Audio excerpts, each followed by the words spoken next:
Welcome to the weekly podcast of International Church Bogor. We're glad you're here. Our mission is to see you take spiritual steps in becoming a fully devoted follower of Jesus. So we pray you would encounter God in a fresh new way today. To learn more about our church, visit icbogor.com. Now let's listen to this week's message. Thank you, Pastor Ben. Hey, good morning, church. Yeah, I've asked Pastor Ben to allow me to speak in Bahasa, and I asked also Pastor Vinka to translate for me because I want to pour out my heart this morning through the Word of God. And it's the best way that I can pour out my heart is in Bahasa Indonesia. So please forgive me. I believe that you understand both. You will understand both because Pastor Vinka also speaks very well Bahasa and I speak less English. Father God, we thank you for this moment and thank you for this opportunity to just gather together in your house, and we believe that you speak to us. Speak to our heart, Lord, in the name of Jesus, so that the word of God will not in vain when it's being uttered and it's being conveyed to all of us. So we will get your heart and understand what is your direction for us. In the name of Jesus we pray. Amen. Seperti saudara tahu bahwa bulan ini adalah bulan komunitas buat GSJ Bethlehem. As you are aware, like this month is the month of community for GSJ Bethlehem. Dan minggu ini kita bicara mengenai satu tema, salah satu value dan culture yang kita bangun di GSJ Bethlehem. And this week we are continuing with our series on values and culture. Dan nilai itu namanya Life is Better Together. And the value that we are going to talk about today is life is better together. Dan saya mau kasih tema kita atau judul khotbah hari ini adalah We Are in This Together. And I want to put the title for the sermon today is We Are in This Together. Dan kalau saudara aware bahwa sepanjang minggu ini, sepanjang bulan ini kita bicara dari kitab Efesus. And also if you are aware, we've been talking from the book of Ephesians. Dan sebelum saya masuk ke dalam tema tersebut, saya mau cerita sedikit buat saudara mengenai saya. Before we go there, I want to talk a little bit about myself. Nggak ada satupun yang bisa dibanggakan dari hidup saya. There's nothing to be proud of from my background. Karena waktu masih kecil, saya hidup di dalam keluarga yang miskin. Because when I was young, I live in a poor family. Waktu saya dilahirkan sampai saya sedikit remaja, papa saya tuh nganggur. When I was born until I'm about teenagers, my dad didn't have any job. Tapi saya punya sepupu-sepupu yang mereka tuh orang-orang kaya gitu, saudara. But all my cousins, they are all well off. Dan setiap kali ketemu sama mereka, mereka suka pamer ini, pamer itu, punya ini, punya itu, ngomong bahasa Inggris sedikit-sedikit. Tiba-tiba Inggris gitu. And every time we met together, like they're always like showing off something, like I'm doing this, I have this, and sometimes they just throwing English casually. Jadi saya tuh kayak, gue ini siapa ya gitu. And I just talk to myself like, who am I? Jadi ada rasa minder sudah dalam diri saya. I always have a low self-esteem. Dan dulu waktu masih kecil saya juga gagap. And also when I was younger, I stutter. Well, Ajis gagap ikutin saya sebenarnya. Yeah. Ya udah itu nggak usah translate.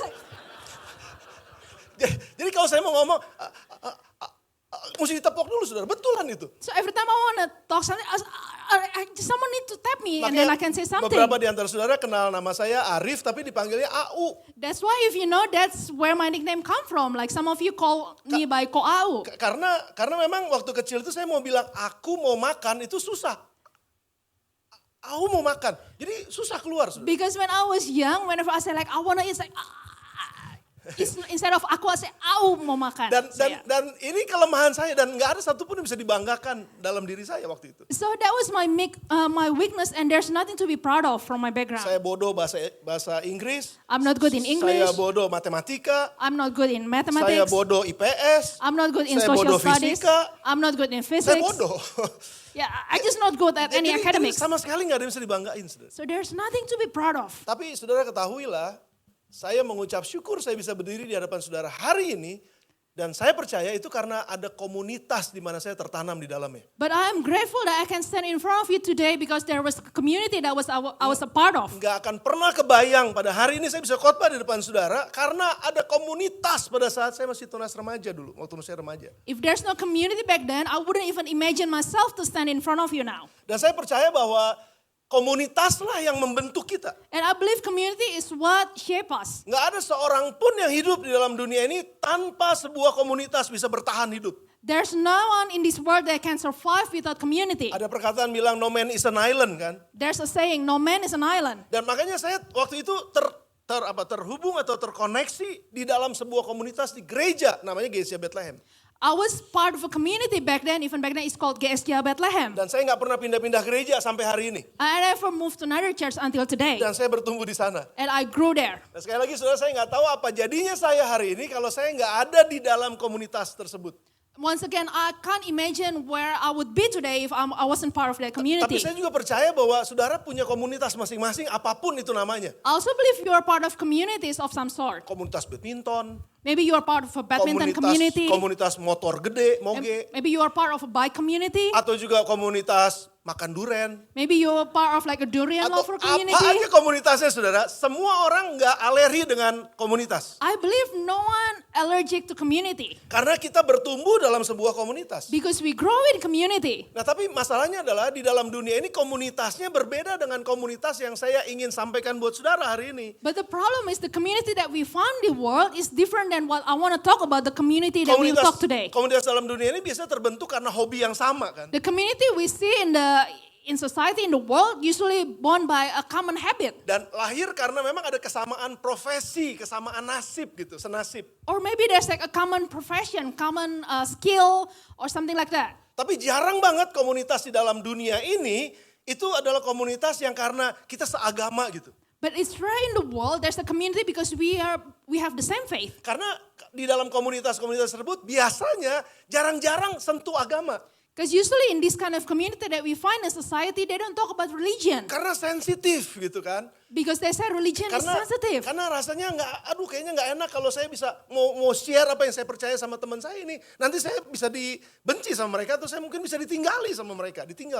Because we believe that it's not good to share about your faith, that your friend will unfriend you if you share about what you believe. Ya jadi sebatas bahwa saya hanya bisa ya udah curhat aja sama mereka.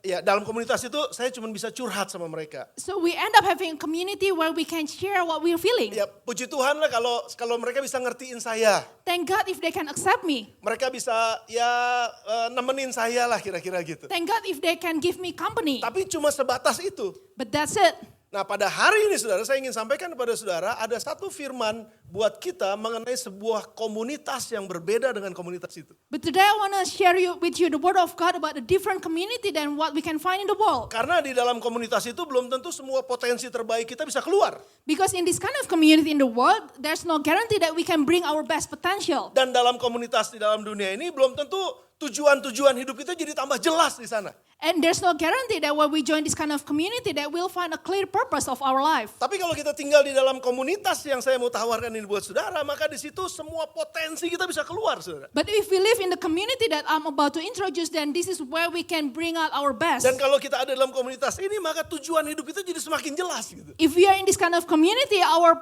life purpose will be more clear. Dan di dalam komunitas ini bukan cuma sekedar kita yang akan diberkati, tapi orang yang di luar sekitar kita waktu join dengan komunitas ini, hidupnya akan dirubahkan. So, and this kind of community is not just for us that is part of community, but also for those that are about to join the community. Saya mau kita baca Efesus 2 ayat 19 sampai ayat yang ke-22. I want us to read together from Ephesians chapter 2 verse Pastor Vinka 19 to akan 22. bacakan dan ada di depan juga buat saudara.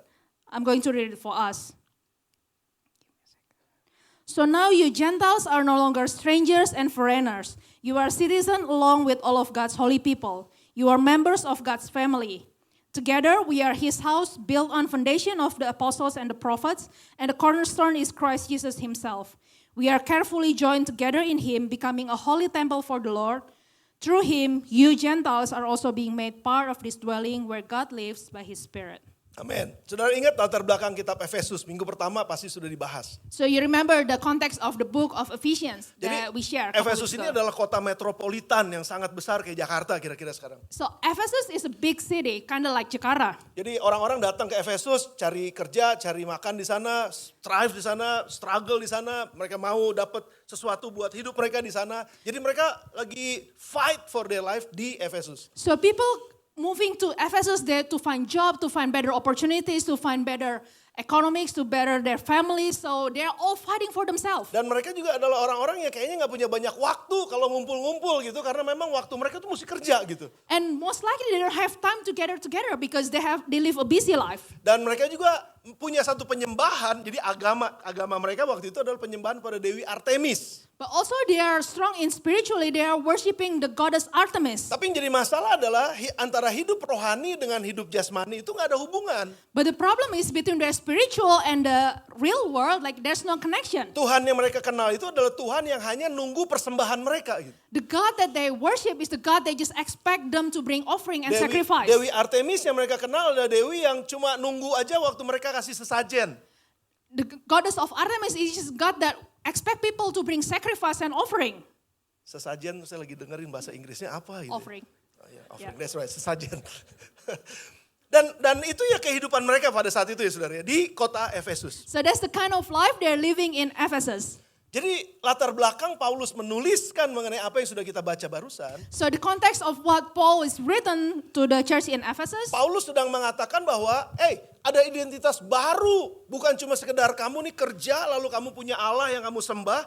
Tapi sekarang saya mau kasih tahu identitas yang baru di dalam sebuah komunitas yang baru. Paul want to say like you have new identity. It's not just like you living your own life, you bring offering to your God, but there's a new identity when you live in this community. Efesus 2 ayat 19 tadi bilang demikian, kamu bukan lagi orang asing dan pendatang, melainkan kawan sewarga dari orang-orang kudus dan anggota keluarga Allah. So that's the first 19 that says, so now you Gentiles are no longer strangers and foreigners. You are citizen along with all of God's holy people. You are members of God's family. Jadi kalau dulu kamu hidup tanpa komunitas itu, ada dalam komunitas yang lama, komunitas lama ini cuma sekedar ya kamu kenal begitu aja sama orang-orang, terhubung begitu saja sama orang-orang, gak ada tujuan jelas sama orang-orang, dan hubungan sama Tuhan juga gak terlalu jelas. Ada hubungan yang dekat sama Tuhanmu. So what Paul is saying is that when you were part of the old community, yes, you live your own life, you have friends, maybe more like acquaintance, you just know each other. You don't have real relationship, you just know your God as a God that you bring sacrifice to, but you don't have relationship. Dan Tuhan yang kamu sembah tuh gak peduli. Kamu mau licik dalam pekerjaan, kamu mau jujur dalam pekerjaan, kamu mau jahat. It doesn't matter, yang penting mereka dapat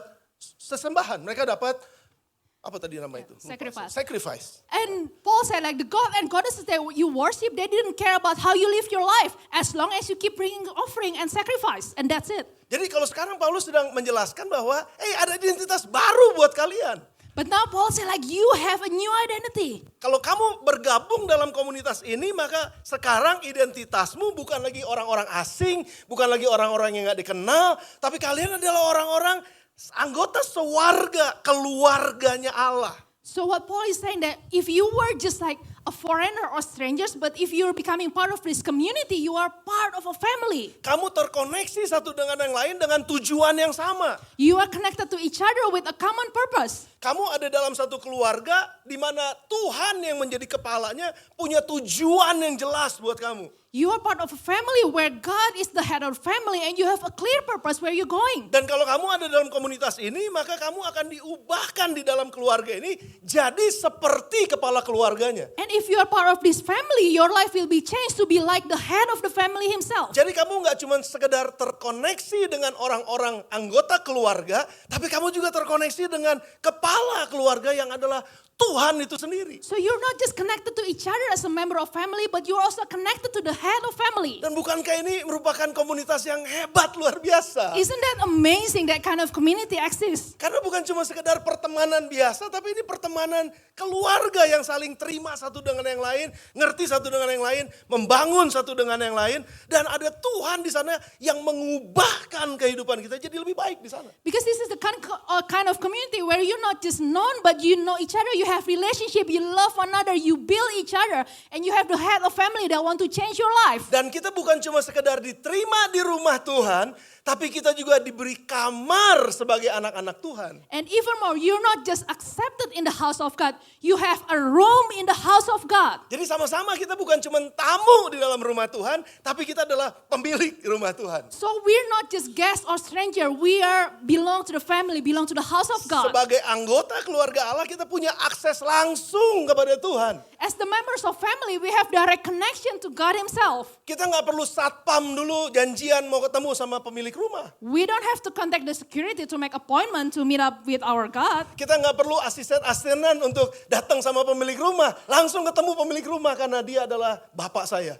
We don't have to make appointment with the PA just to meet the head of family because Ini- we are part of the family. Ini identitas yang baru sebagai komunitas yang Tuhan sedang perkenalkan, yang Paulus sedang perkenalkan juga kepada jemaat di Efesus. This is the kind of new identity that Paul is introducing to the church in Ephesus, that we are all part of a family. Sehingga kalau kamu ada dalam komunitas ini, semua potensi terbaikmu itu bisa keluar dan pada akhirnya kamu bisa berkontribusi membawa kebaikan buat sekelilingmu. Because if you're becoming part of this family, then you can bring out the best of yourself and you can even contribute to each other. Kamu nggak tinggal sendirian, You're not just living by yourself. kamu nggak nangis sendirian, You're not crying alone. kamu nggak bahagia sendirian, You don't just celebrate yourself and no one else kamu celebrating nggak you. kehilangan jalan sendirian, sesat-sesat sama-sama. You're not losing your way by yourself. Tapi kalaupun kamu sampai tersesat, ada yang balikin kamu ke jalan yang benar. Even if you lose your way, you have someone that to guide you back. Saudara bisa bayangkan sekarang ya, bagaimana setiap kali bangun pagi, terus kita tuh punya satu pengharapan bahwa saya akan ketemu sama dia, saya akan ketemu sama dia, saya akan ketemu sama dia, saya akan membangun sama dia, saya akan lakukan ini sama-sama dengan dia. Ada teman-teman yang sama visinya. Can you imagine, like each day when you woke up, you just remember like, oh, I'm going to meet my friend, I'm going to meet this person, I'm going to meet this person, and I'm going to encourage each other.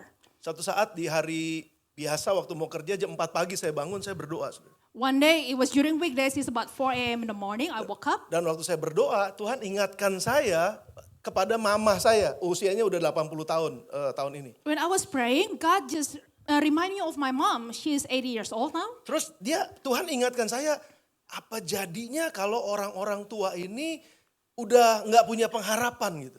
And God just remind me like, what would happen if my mom, like all these elderly people, they are losing hope. Satu, keluarganya udah nggak dekat sama mereka. One, they probably didn't have a strong connection with their families. Yang kedua, anak-anaknya sibuk masing-masing. Maybe their children are all busy living their own lives. Mau ketemu cucu terbatas. They can't really easily access their grandchildren. Mau lakukan apa-apa, kaki gemeter. Maybe they Udah want nggak kuat. to go do something, but they physically can't. Terus mau belanja apapun, uang terbatas. They want to go shopping, but they don't have money. Terus mereka mau bikin apa? Cuma tunggu, kapan gua mati? And then they just like sit there and just waiting for the day they die. Saudara ngerti mas, kesepian yang luar biasa seperti ini ya. Can you imagine this kind of loneliness? Tapi lain kalau ada satu komunitas di mana dia bisa hang out sama-sama gitu. But it's going to be different if she has a community where she can hang out with each other. Makanya kenapa saya langsung berpikir bahwa orang tua perlu ada pelayanan khusus buat mereka. That's why I'm thinking like there needs to be a ministry to the elderly. Karena mereka butuh komunitas di mana ini hari Selasa ketemu sama teman-teman saya. Because they need that kind of community and hope that every Tuesday they're meeting together. Hari Jumat kita akan makan bareng-bareng. Every Friday they're going to go out and hang for lunch or Setiap kali dinner. bangun pagi ada pengharapan karena ada sesuatu yang akan saya lakukan hari ini. And every time they woke up they have a new sense of hope because there's something they want to do today. Saudara, betul-betul komunitas ini sangat dibutuhkan. That's why community is so important. Saudara bisa bayangkan komunitas juga adalah tangan dan kakinya Tuhan. Mata dan telinganya Tuhan. Mulut dan juga rangkulannya Tuhan. Can you imagine like community is also the hands and feet, the mouth, the eyes of God. Karena apa? Firman Tuhan bilang apabila ia jatuh tak sampai tergeletak. Because the Bible say like even if he sleep, he wouldn't fall down completely. Karena tangan Tuhan yang kuat akan menopang dan mengangkatnya. Because there's the strong hand of God that will lift him up. Bagaimana mungkin tangan Tuhan yang gak kelihatan ngangkat kita yang jatuh? How is it possible the invisible hand of God will lift you up when you fell? Kalau ada teman di sebelah saya waktu saya jatuh, dia bisa angkat saya dan dia bisa tolong saya. Itu tangan Tuhan buat kita. That happened because when you fell, there will be someone, your friend, that will lift you up, and that's the hands of God. Dan bagaimana mungkin saya bisa bilang bahwa hanya dekat Allah saja aku tenang. And how could I say this only by God that I can feel peace? Tapi Allahnya gak kelihatan, gimana mungkin saya bisa tenang? But in reality, we can't see God. Tapi ada komunitas teman-teman orang percaya, anak-anak Tuhan yang sama, punya nilai yang sama, punya firman Tuhan. Lalu mereka akan menjadi penghibur buat saya ketika saya dalam keadaan gak tenang. But there's a visible communities, our friends friends that can come alongside us and can console us, give us encouragement. Dan komunitas seperti inilah yang Paulus perkenalkan. Waktu kita masuk ke dalamnya, kita punya identitas yang baru. This is the kind of community that Paul was talking about and introducing to the church of Ephesus. Poin yang kedua yang Paulus katakan, bahwa dalam komunitas yang baru ini, kita akan menemukan tujuan dan panggilan kita. The second point that Paul says is that when you're becoming part of this community, you will discover a new purpose and calling. Efesus 2 ayat 21 sampai dengan 22. Efesus 2, 21-22 yang tadi kita sudah baca. Ephesians 2 verses Ephesians 2, 21-22. We are carefully joined together in him, becoming a holy temple for the Lord. Through him, you Gentiles are also being made part of this dwelling where God lives by his Spirit. Dalam bahasanya Tuhan Yesus, kalau kamu nggak tertanam di dalam aku, maka kamu nggak bisa tumbuh dan nggak bisa menghasilkan buah. In Jesus' word, if you're not being planted in me, you can't grow and you can't bear fruit. Dalam bahasanya Rasul Paulus, kalau kamu nggak masuk ke dalam komunitas ini, kamu nggak bisa dibangun. Dan kamu nggak akan punya bangunan yang kokoh, yang kuat, di mana orang bisa masuk ke dalamnya dan merasa aman di dalamnya. In Paul's word, if you're not becoming part of this community, you can't be built together to be a house that can give protection to each other. Saya mengucap syukur saudara bahwa saya yang minder, saya yang gagap, ini bisa berubah hidupnya karena saya tertanam dalam sebuah komunitas. Thank God that I was the one that was so insecure, I was stuttering, but now I can be who I am today because I'm part of community. Tadi pagi saya mengucap syukur waktu khotbah di bahasa Indonesia, ada Ibu Rima satu namanya, dia duduk persis di depan saya. Dan Ibu Rima inilah yang menolong saya, yang membawa saya. Waktu saya masih kecil, waktu saya masih tunas remaja, usia 8 tahun mungkin, mudah-mudahan gak terlalu panjang. Ya, kira-kira 8 tahun, 9 tahun gitu. Lalu Ibu Rima inilah yang bawa, Rif, kamu main gitar ya. Karena saya waktu itu belajar main gitar dan bisa main gitar. So I was so thankful that this morning when I was preaching the 8 a.m., there's Miss Rima sitting right in front of me. She was one of my first leaders. She was the one that teaching me to serve. When I was like a preteen, she's the one that entrusted me like play guitar for small groups, and I just did that. Ya, dan di sekolah minggu itu kan nggak perlu ngomong sama orang banyak, tapi saya cuma main gitar. Tapi di situ rasa percaya diri saya tumbuh. It start from playing guitar because I don't have to say anything. I can do that. Then that's where like my confidence start to grow. Dan lalu dari situ Ibu Rima juga minta saya, Arif, kamu mulai khotbah 10 menit khotbah di antara teman-teman kamu di tunas remaja. And the next step, Miss Rima asking me like, okay Arif, next one, you need to share for 10 minutes just amongst your friends. Wah, itu stretching my life actually. Stretching saya banget. Lalu saya persiapan berdoa. Dan akhirnya di situ saya mulai bertumbuh lagi, saudara. That was a big stretch in my life. That, I need to do this. I prepare myself, but I did that. Akhirnya saya dipercayakan untuk menjadi pengurus di kaum muda. And then I start becoming part of the leadership team for the youth. Lalu saya dipercayakan untuk jadi panitia Natal kaum muda. And then I become part of like leadership for the youth Christmas. Lalu saya diminta untuk jadi panitia Natal untuk acara youth camp. And then I become the leadership team of the youth camp. Dan you know what? Di situ kehidupan saya berubah dan itu sangat bermanfaat buat saya. Ketika saya masuk kerja di marketplace, saya udah terbiasa pimpin rapat. Saya udah terbiasa pimpin orang, saya udah terbiasa dengan semua yang saya lakukan di gereja dalam komunitas saya. And that brings impact to my daily life when I was going into the marketplace. Like I'm used to leading people. I'm used to organizing things because of what I did in the community. Puji Tuhan saya punya komunitas yang support saya di awal-awal kehidupan saya. Sehingga saya berubah pada hari ini. Dan saya bisa melakukan apa yang saya kerjakan hari ini. Karena komunitas yang membangun saya. I praise God that I was part of community that was supporting me, that building me up, that I can do what I'm doing now. Dan komunitas seperti inilah yang Paulus sedang sodorkan buat kita. Kamu gak bisa hidup sendiri, kamu gak bisa bertumbuh sendiri. Kamu perlu ada dalam komunitas. Di sanalah Tuhan akan membangun hidupmu melalui setiap orang yang ada dalamnya. And this is the community that Paul was offering. Like you need to be part of this community where you are there and your life will be built. Jadi kamu akan semakin dewasa di sana. You become more mature. Kamu akan semakin diubahkan karaktermu menjadi serupa dengan Kristus. Your character will be shaped to be more like Christ. Mengalami perubahan hidup di sana. You will experience like your life change. Makanya Efesus 2 ayat 10 katakan,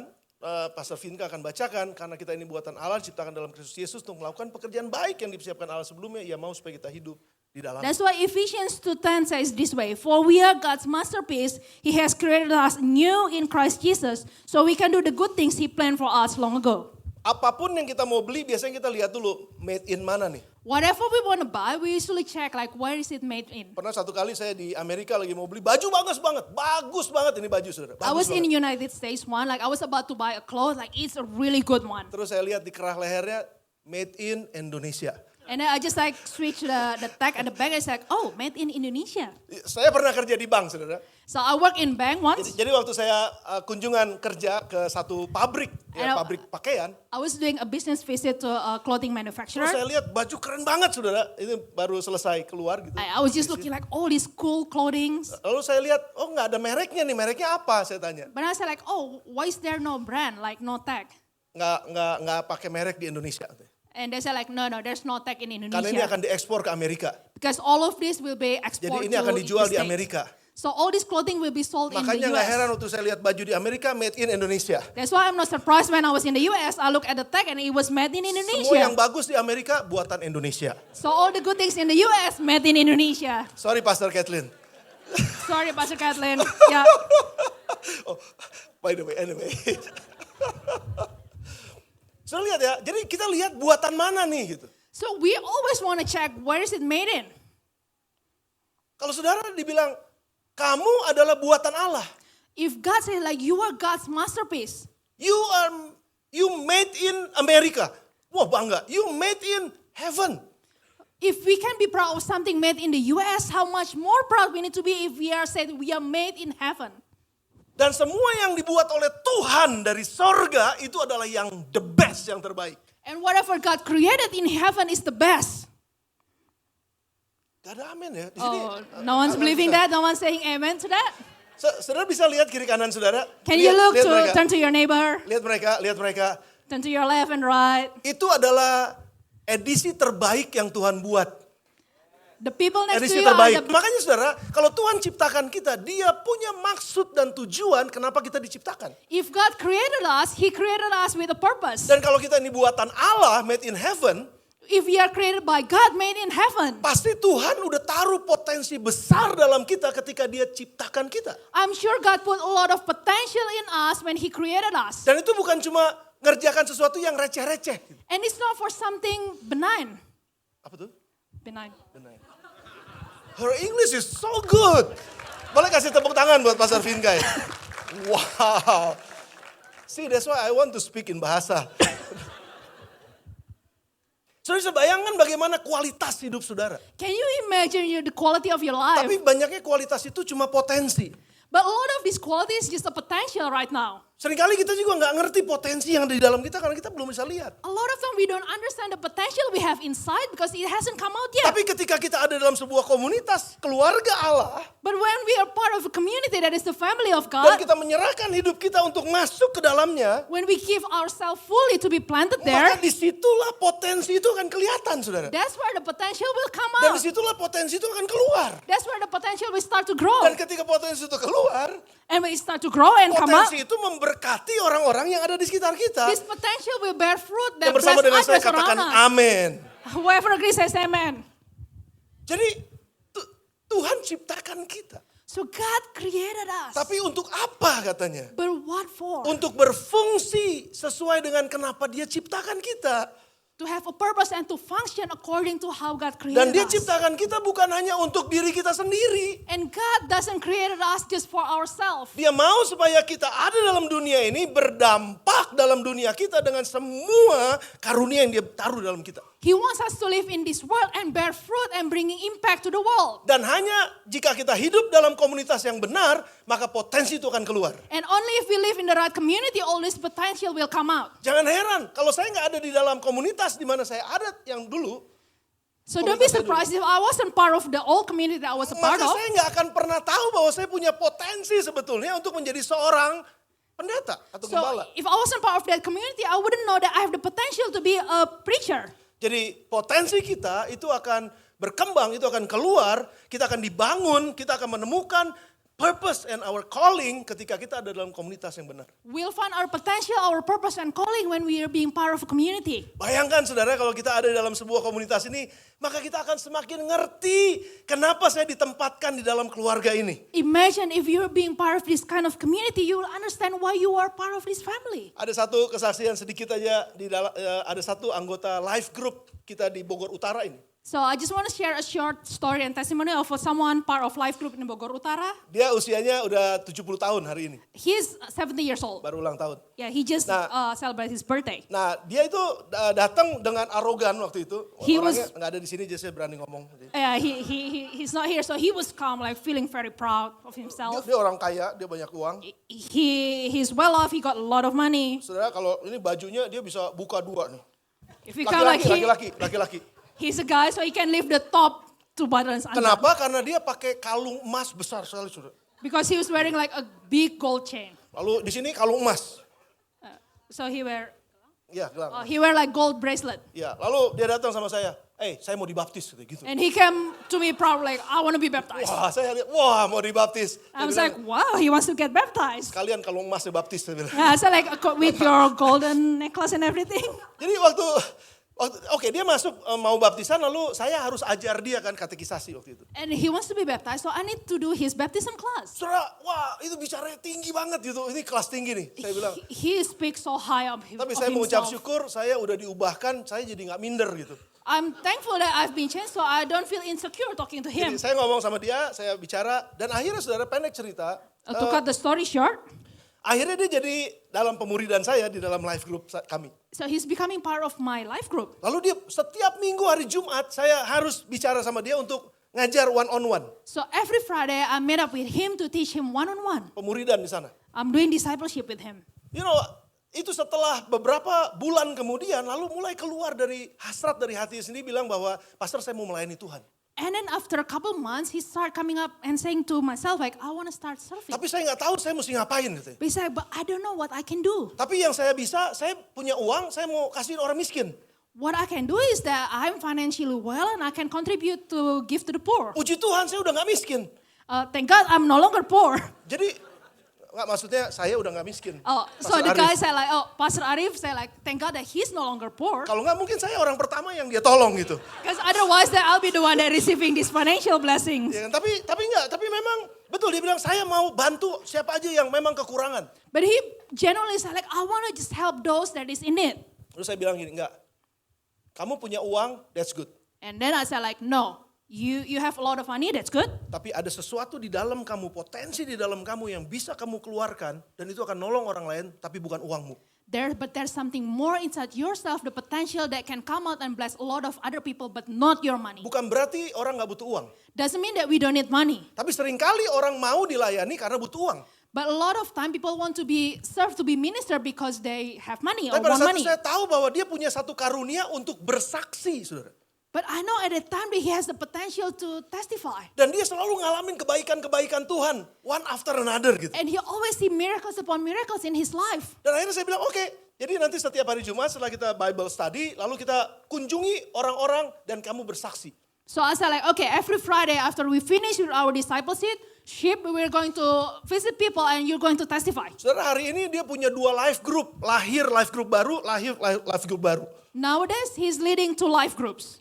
Kenapa? Karena memang dia suka bersaksi dan dia bawa orang banyak datang sama Tuhan. Why? Because he loves to testify the goodness of God and he loves inviting people to God. Kalau dia ada dalam komunitas yang salah, maka dia akan jadi orang yang salah. If he was part of the wrong community, then he wouldn't be the right kind of Tapi karena person. dia ada dalam komunitas yang benar, maka potensi terbaik yang Tuhan taruh dalam hidup dia itu keluar dan jadi berkat buat orang lain. But because he was part of the right community, then the potential in his life come out and he can become a blessing for a lot of people. Jadi dalam komunitas ini kita akan menemukan purpose and calling kita dengan jelas. So in this kind of community, you will find your purpose and calling clearly. Poin saya yang ketiga. My third point. Komunitas akan melindungi dan menolong kita untuk menang dalam peperangan rohani. Community will protect and help you in the spiritual warfare.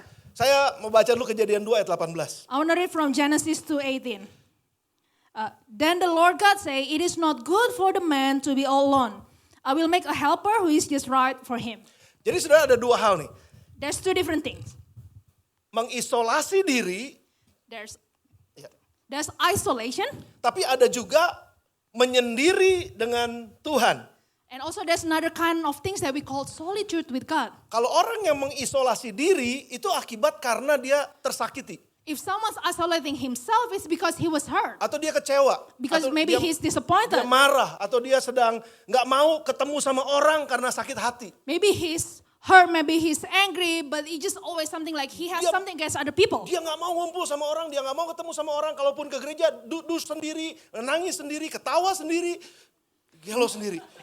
Maybe he's the kind of people that just isolate. He doesn't want to connect with each other. Even if he come to church, he will sit by himself, just in a corner, laugh himself, crying by himself, but doesn't want to connect with others. Tapi hasil dari mengisolasi diri bukan kebaikan, saudara. But the result of isolation is rarely positive. Tapi justru karena orang mengisolasi dirinya, maka dia akan marah terhadap setiap apapun keputusan yang menyangkut tentang kepentingannya. Because someone's isolate himself, then he will just rage, he will just get angry for everything. Makanya Amsal 18 ayat 1 bilang, That's why Proverbs 18 says orang this yang way. menyendiri mencari keinginannya, amarahnya meledak terhadap setiap pertimbangan. Proverbs 18:1 says this way, a man who isolates himself seeks his own desire. He rages against all wise judgment. Makanya jangan heran kalau ada banyak orang Kristen datang ke gereja tapi nggak mau masuk dalam komunitas, maka orang ini akan menjadi orang yang menyendiri. That's why a lot of Christians come to church but they don't want to be part of community. He isolates himself. Dan setiap keputusan yang ada dalam komunitas gereja, dia selalu protes. And that's why that he just keep protesting every single thing that the church decide. Dia selalu marah. He always angry. Kenapa ngomong gini lagi? Kenapa ngomong begitu? Kenapa begini? Oh dia nyinggung saya. Oh dia lagi ngomongin saya. Oh dia khotbahin saya. Lu cepet tersinggung. Yeah, he becomes someone that just easily offended. It's like, oh, he just keep talking about me. Why the church decide this way? Why the preacher say this way? It must be against me. Because he is isolating himself. Because he isolates himself. Oh. Ya, That's the beauty of translation. Saudara bersama dengan saya? Are you with me? Tapi lain kalau sama orang yang sedang menyendiri dengan Tuhan. But it's different with someone that is doing solitude with God. Yesus menyendiri setelah dia melayani orang banyak. Jesus took time to be in solitude. Bukan karena dia sedang mengisolasi dirinya, nggak mau lagi bareng-bareng orang. Not because he isolated himself that he doesn't want to be with people. Tapi karena memang dia lagi mau mengisi dirinya, mencharge dirinya untuk diisi kembali oleh kekuatan yang baru. But because he wants to recharge himself to be filled with the fresh power. Makanya kenapa firman Tuhan bilang di dalam tenang dan berdiam diri terletak kekuatanmu. That's why the word of God said like in silence and in peace that you will find your strength. Tapi beda sama orang yang mengisolasi diri. It's different with someone that isolate himself. Kita nggak diciptakan untuk terisolasi. We are not created to be in isolation. Kita diciptakan untuk menjadi komunitas. We are created to be part of community. Kita tercipta untuk menjadi orang-orang yang ada di dalam kelompok kecil untuk saling membangun satu dengan yang We lain. are created to be part of a small communities where we can share with each other. Makanya ini yang diajarkan oleh Paulus. That's why this is what Paul said. Kalau kamu nggak berjaga-jaga dalam hal ini, maka iblis bisa lihat celah dalam hidupmu dan dia akan masuk dan dia akan hancurkan hidupmu. And that is the spiritual warfare. This is what Paul said. If you didn't guard yourself, the devil will find a small space and he just come and tear down your life. Makanya Efesus 5 ayat 19 berkata, That's why Ephesians 5 says this way. dan berkata-katalah seorang pada yang lain dalam mazmur, kidung pujian, nyanyian rohani, dan bernyanyi bersorak bagi Tuhan dengan segenap hati. It says singing songs and hymns and spiritual songs among yourself and making music to the Lord in your hearts. Makanya kenapa Paulus katakan berkata-katalah seorang kepada yang lain, bukan ngomong sendiri. That's why Paul said like talk to each other.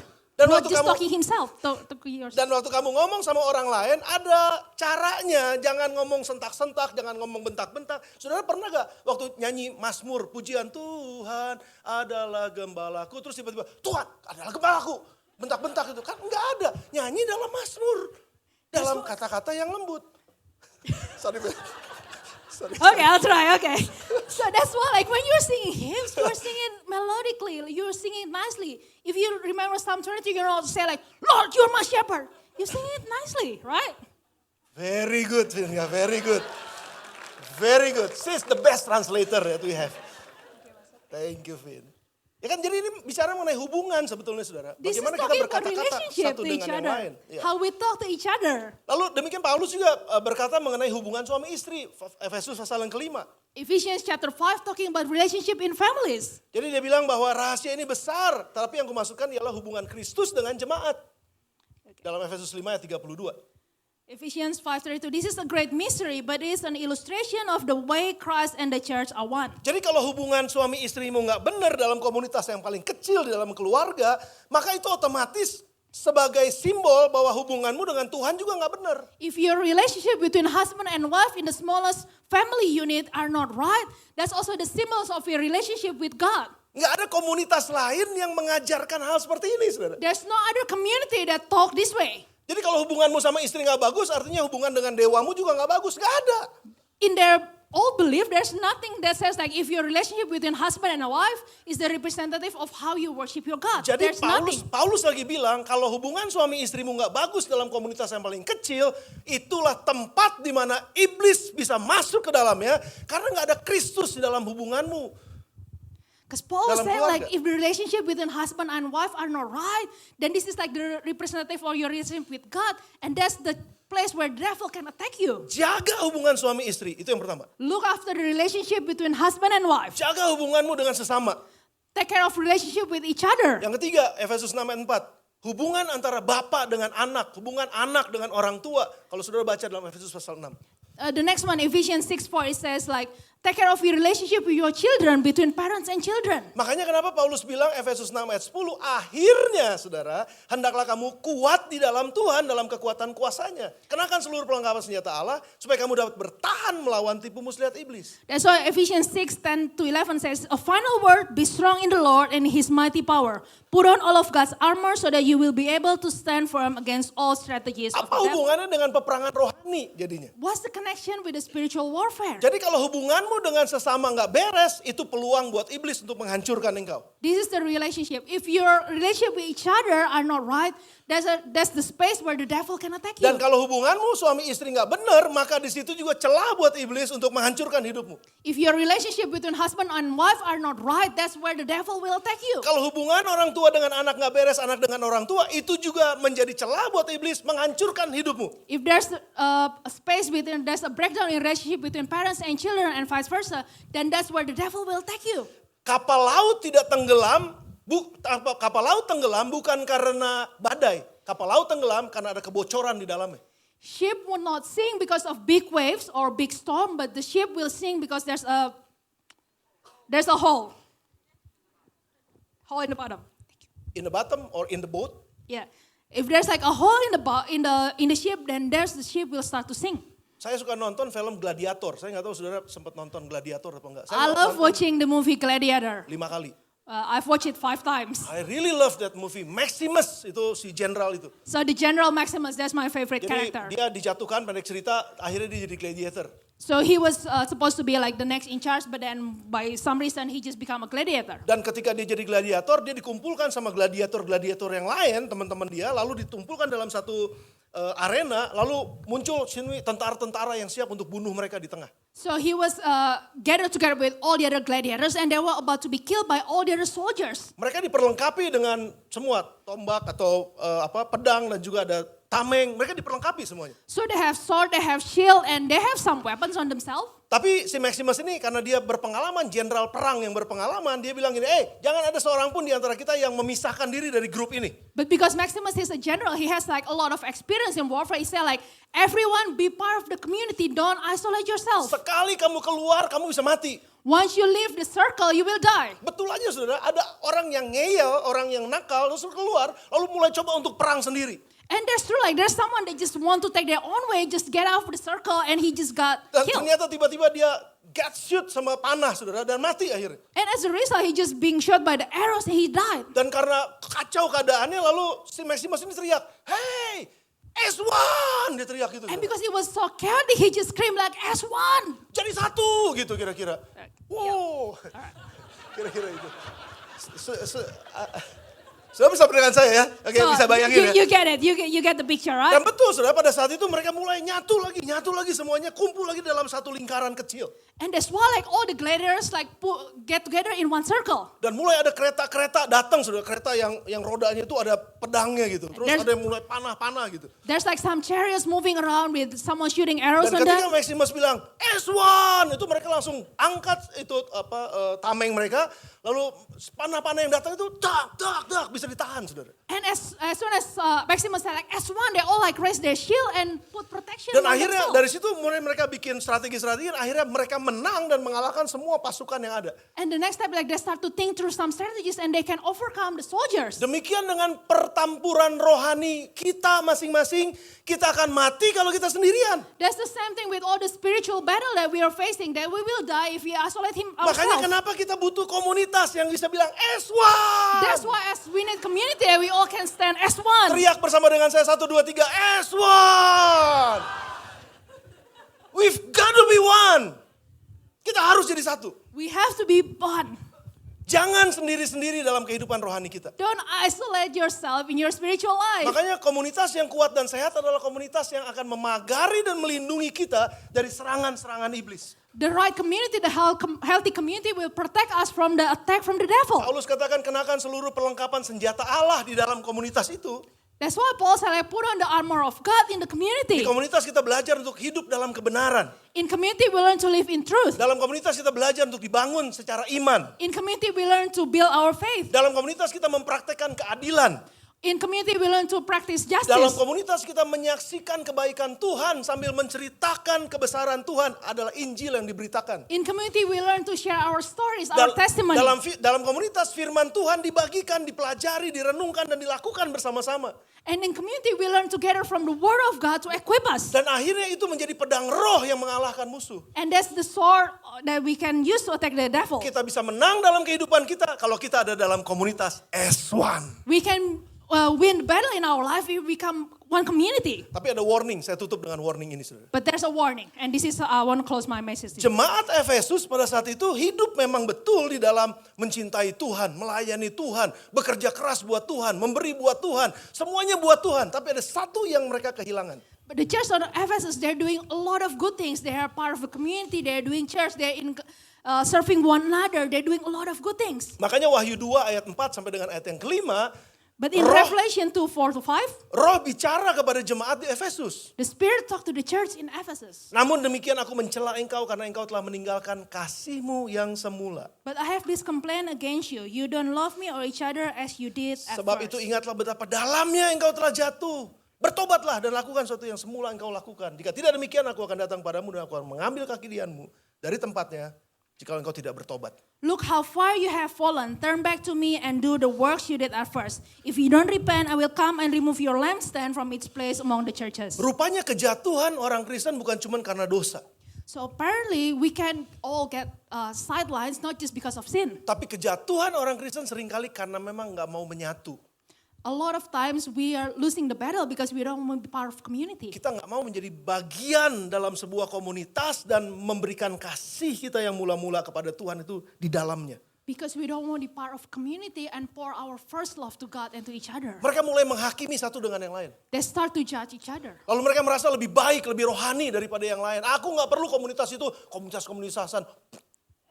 They start to say like, I don't need community. I'm better than everyone. Saya gak perlu yang kayak gitu-gituan. Saya udah datang ke gereja sendiri, udah cukup. Saya udah ibadah, saya udah cukup. Saya udah absen pasar band, saya hadir, udah cukup. Yeah, maybe some of you say like, I don't need this kind of community. As long as Pastor Ben know I'm at church, I'm done. I'm finished. Soalnya nanti kalau saya ada di dalam komunitas ini, nanti dia jadi rese, nanti jadi susah. Saya juga buang waktu dan lain sebagainya. Maybe you say like, I don't have time to be part of community. They will just bother me. They will just like take off my time. Saudara, cinta pertama, ya, saya ingat banget cinta pertama saya. By the way, cinta pertama saya sama siapa ya, lupa saya. Jadi.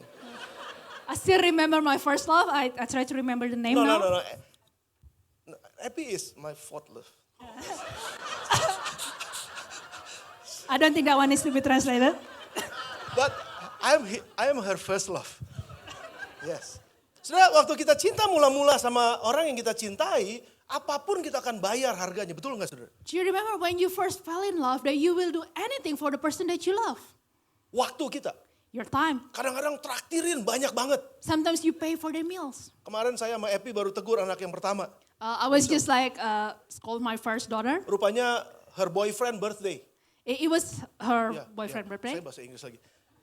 Jadi ulang tahun royal banget, saudara. Kasih bunga, kasih pikirin makanan, kasih hadiah ini, kasih itu. Hah? banyak amat gitu. She spent a lot of money for her boyfriend, sending flowers, sending food, and a lot of things. Papa mama ulang tahun kamu gak kirim kayak begituan. And I said like, for my birthday, you're not giving me anything. First love.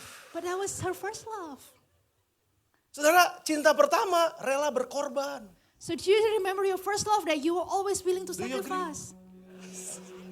Ada yang sedang cinta, ada yang sedang jatuh cinta. Someone is fell in love in this room. Semua aku berikan kepadamu. I will give you everything. Tapi heran kenapa kalau diajak berkomunitas sudah gak mau. But why when we invite you to be part of community? you Kayaknya say kehilangan no? kasih mula-mula. Maybe you lose your first love. Karena saya gak rela berkorban. Because you don't want to sacrifice. Saya gak rela habis waktu saya di situ. You don't want to spend your time there. Padahal sebenarnya waktu kita berkorban, sebetulnya kita sedang memberikan hidup kita untuk membangun hidup orang lain. Actually, when you sacrifice yourself, you sacrifice your time to build other people's life. Ketika kita memberikan waktu kita, sebenarnya kita bukan membuang waktu, kita sedang investasi waktu.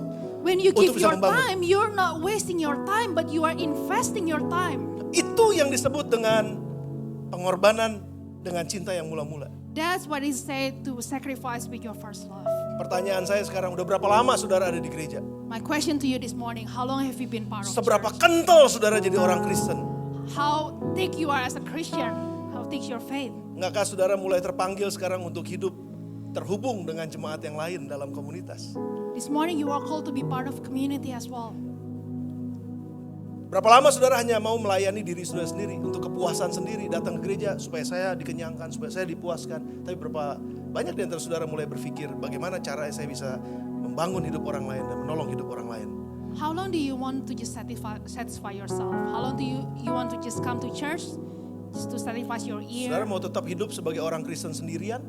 Do you still want to live as isolating Christian? Kita nggak bisa kuat, saudara. We can't stay strong that way. Bayangin nggak ada 5-6 orang yang setiap hari berdoa buat saudara. Can you imagine 5 to 6 people that praying for you every day? Saya punya 7 orang tim saya yang selalu berdoa buat saya setiap hari. I have 7 people that I know pray for me every day. Dan saya rasain ada kekuatan ketika mereka berdoa buat saya. And I feel the strength that I have now is because they are Saya praying nggak for akan me. pernah kuat hari ini menjalani semua tugas saya kalau nggak ada yang berdoa untuk saya. I wouldn't be strong enough to do all that I have to do if I don't have people praying for me. Komunitas itulah yang akan berdoa buat saudara. That Can you imagine community that? is the people that will pray for you. Mungkin saudara ada juga yang bilang, aduh saya punya trauma masa lalu. Mungkin saudara hamba Tuhan pernah trauma masa lalu, saya disakiti sama jemaat. Atau sebaliknya, saudara ada jemaat yang disakitin sama gembalanya, disakitin sama dia. Saya nggak mau lagi tertanam di situ, saya nggak mau lagi. Maybe you have traumatic experience in the past as a pastor that, the church hurt me. Or maybe as part of the church you said like, the pastor hurt me in the past. Saudara, nggak ada komunitas yang sempurna. There's no such thing as perfect community. Saudara percaya itu ya? Nggak ada gereja yang sempurna. There's no such thing as perfect Kalaupun church. ada gereja yang sempurna, ketika kita masuk ke dalamnya, jadi nggak sempurna.